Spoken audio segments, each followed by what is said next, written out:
आपका फिर से स्वागत है विक्रम और बेताल की कहानियों के साथ। तो विक्रम फिर जाता है बेताल को उस पेड़ से लाने के लिए और उसकी रस्सी काटता है, बेताल को अपनी पीठ पे बिठाता है और रास्ते में चलना शुरू करता है।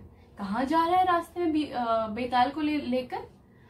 विक्रम बेताल को अपनी पीठ पर बिठाकर उस योगी के पास ले जा रहा है जो यज्ञ कर रहा है, पास लेकर आओ।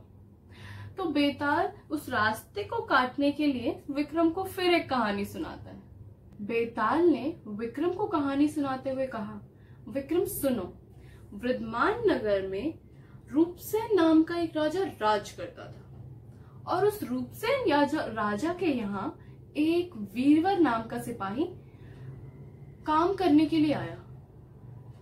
जब राजा ने वीरवर से पूछा कि बताओ सैनिक, तुम कितने रुपए लोगे? तो उसने कहा कि मैं कम से कम 1,00,000 सोने की मुद्राएं लूंगा। राजा ये सुनकर हक्का बक्का रह गया।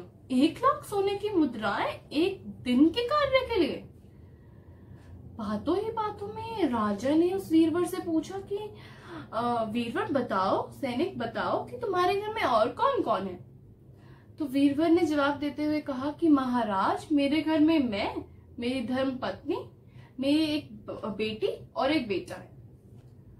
राजा के साथ साथ और जो सैनिक थे वो सब भी आश्चर्य और हक्का बक्का रह गए कि 4 लोगों के लिए 1,00,000 सोने की मुद्राएं एक दिन के कार्य के लिए। पर राजा ने ये बात अपने मन के अंदर ही रख ली और वीरवर को अपने यहाँ नौकरी पे रख लिया। अब वीरवर का कार्य था थोड़ा गंभीर। राजा जब भी उसे, चाहे रात हो दिन हो, किसी भी समय कार्य के लिए बुला लेता। वीरवर जो 1,00,000 सोने की मुद्राएं उसने जो राजा से लेता था, उसमें से आधी सोने की मुद्राएं पंडितों में बांट देता। कुछ सोने की मुद्राओं से वो गाय को चारा खिलाता, अलग अलग जानवरों की सेवा करता और जो बचा कुछ धन उसके पास रह जाता उसे अपने बेटे, बीवी, बच्चे के पालन पोषण में लगा देता। अब ऐसे ही दिन बीतते गए, लेकिन एक दिन बहुत ही अजीब सी बात हुई। राजा अपने कक्ष में आराम कर रहा था, तभी उसे सुनाई दिया कि अलग अलग चीखें, और पता नहीं कौन था जो चिल्ला रहा था, कभी हंस रहा था, कभी रो रहा था। राजा इस बात को समझ नहीं पाया। अब वीरवर को राजा ने आदेश दिया कि जाओ वीरवर, आसपास के इलाकों से पता लगाओ कि ये कौन है, इसे किस चीज की जरूरत है, और जो भी इसकी जरूरत हो उसे पूरा करो। वीरवर ने इधर उधर चारों दिशाओं में ढूंढा तो उसे दिखा कि एक औरत थी जो कभी तो जोर जोर से हंस रही थी और कभी बहुत ही जोर जोर से रो रही थी। वीरवर उसे 5-10 मिनट देखता रहा कि आखिरकार ये औरत कभी नाच नाच कर, घूम घूम कर रो रही है, कभी हंस रही है, आखिर माजरा क्या है?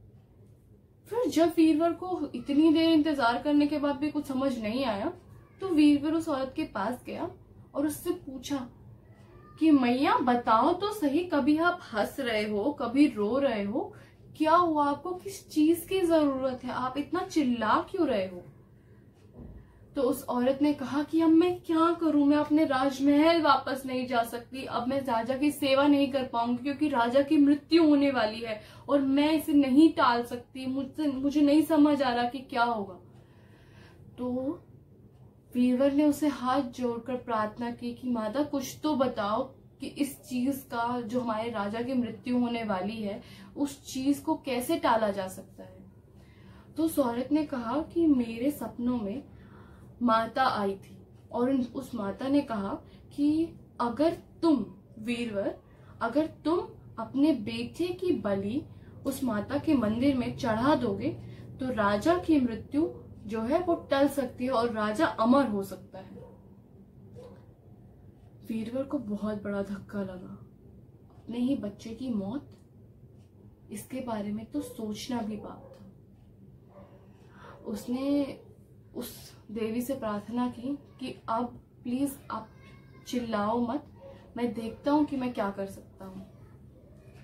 और वीरवर अपने घर गया और उसने यही बात अपनी बीवी को बताई कि उसे एक औरत ने कहा है कि हमारे राजा की मृत्यु होने वाली है और उस राजा की मृत्यु को टालने का सिर्फ एक ही उपाय है कि हमें अपने बेटे की बलि देनी पड़ेगी।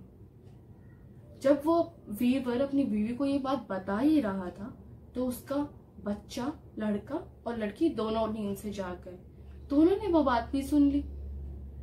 उसके बेटे ने कहा कि पापा आप इतना क्यों सोच रहे हो, ये तो बहुत अच्छी बात है कि मैं अपने देश के काम आ पाऊंगा, हम अपनी राजा की सेवा कर सकेंगे।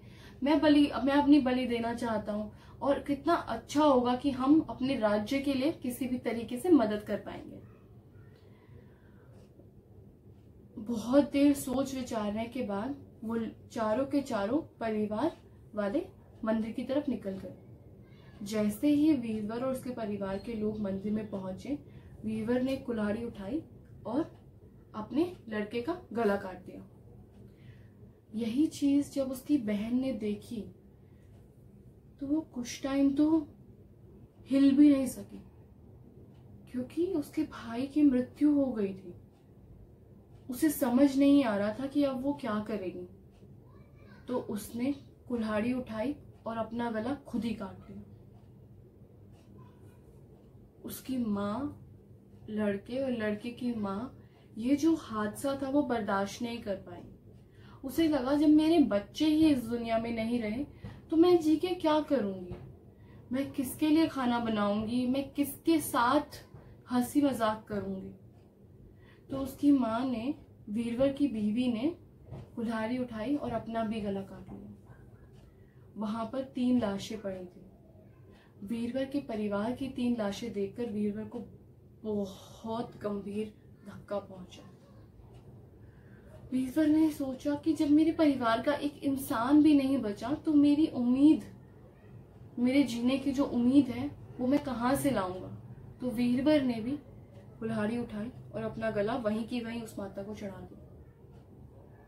अब यही बात जब राजा को पता चली तो राजा वहां उस मंदिर में आया और राजा क्या देखता है कि 4 लाशें जमीन पर पड़ी है, जिनके धड़ अलग पड़े हैं और शरीर अलग पड़ा है।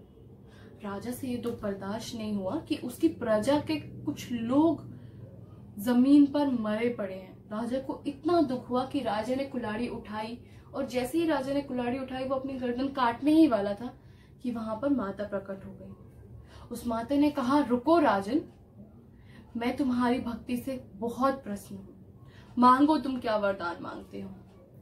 राजा को लगा कि यही वो समय है जहां पर मैं इन चारों की जान जो है वापस मांग सकता हूँ।